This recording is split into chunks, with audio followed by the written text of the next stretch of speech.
जैसे अब बहुत ज़्यादा ब्रेकअप्स वगैरह हो रहे हैं और सिर्फ ब्रेकअप नहीं, शादी के बाद भी बहुत ज़्यादा सेपरेशन रेट है जो काफ़ी बढ़ यस। गया है। हुँ। तो इसमें ना मतलब एक इंसान कैसे परखे?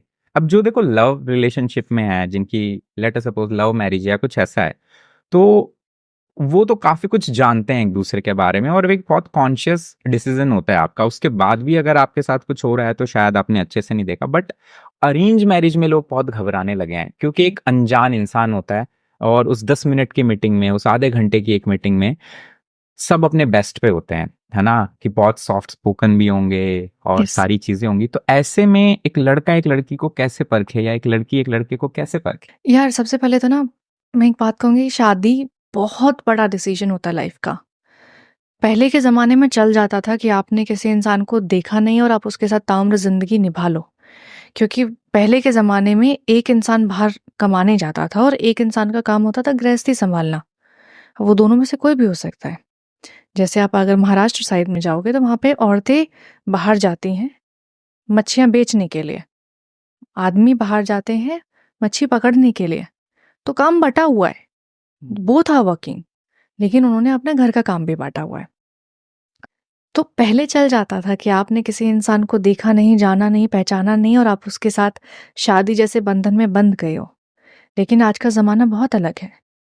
आपको देखना पड़ेगा कि आप उनसे इंसान के साथ अपनी पूरी ज़िंदगी, आप अपना बुढ़ापा जी सकते हो या नहीं जी सकते हो। क्योंकि दुनिया में इतनी टेंशन है यार, दुनिया आपको बैठी हुई है डिमोटिवेट करने के लिए, आपको कॉम्पिटिशन में लाने के लिए, आपको नीचा दिखाने के लिए।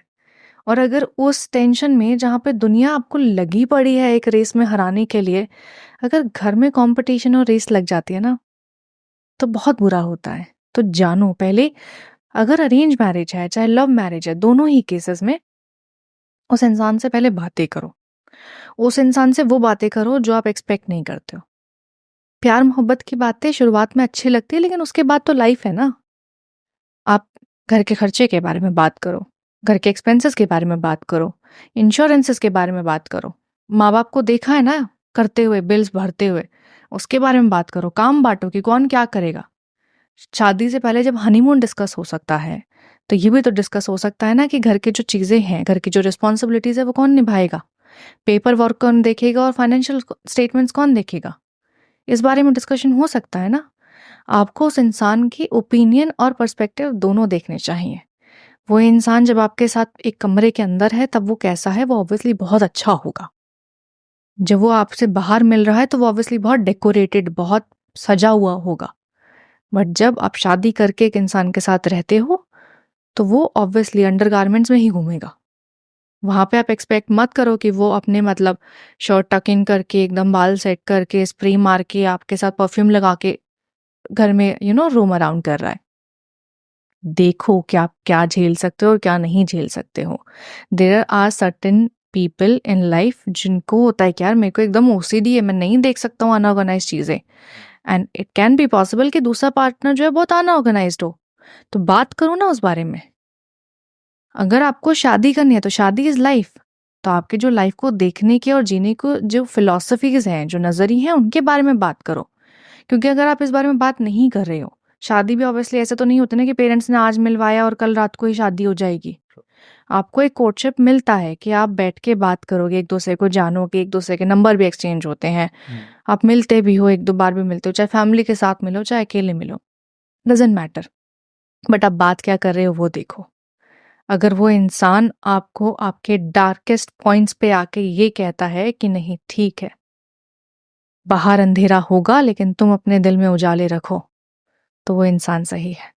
अगर वो इंसान आपकी पूरे दिन की थकान सुनने को तैयार है, कि लड़की के लिए भी मायने रखता है और लड़के के लिए भी मायने रखता है, तो वो इंसान सही है। लड़कियाँ चाहती हैं कि वो सुने आदमी की आज ये हुआ, आज वो हुआ, क्योंकि लड़कियाँ बहुत ओवर एक्सप्रेसिव होती हैं। लड़कियों का काम सिर्फ ज़बान से चलता है। उनके सारे इमोशंस उनकी बॉडी से वर्ड्स के थ्रू फ्लो होती है। आदमी वर्क के थ्रू फ्लो करता है। आपने बोला है भूख लगी है, वो खाना लाके देगा। वो क्रेविंग्स पे नहीं जाएगा। आपको मन होगा कि आपको कहीं बाहर जाना है, वो बाहर लेके जाएगा। आपका मन है डिनर करने का, वो डिनर पे लेके जाएगा। लेकिन आपको डिनर में क्या एक्सपीरियंस चाहिए? आपको कौन से रेस्टोरेंट में जाना है? आपको कौन-सा फूड ट्राई करना है? कौन-सा कुज़ीन ट्राई करना है? You have to tell him. वो बहुत स्ट्रेट फॉरवर्ड काम करता है, उसका नहीं इतना दिमाग चलता। वो बहुत सीधा सिंपल आदमी है जिसको आपको बताना पड़ेगा कि आपको क्या चाहिए।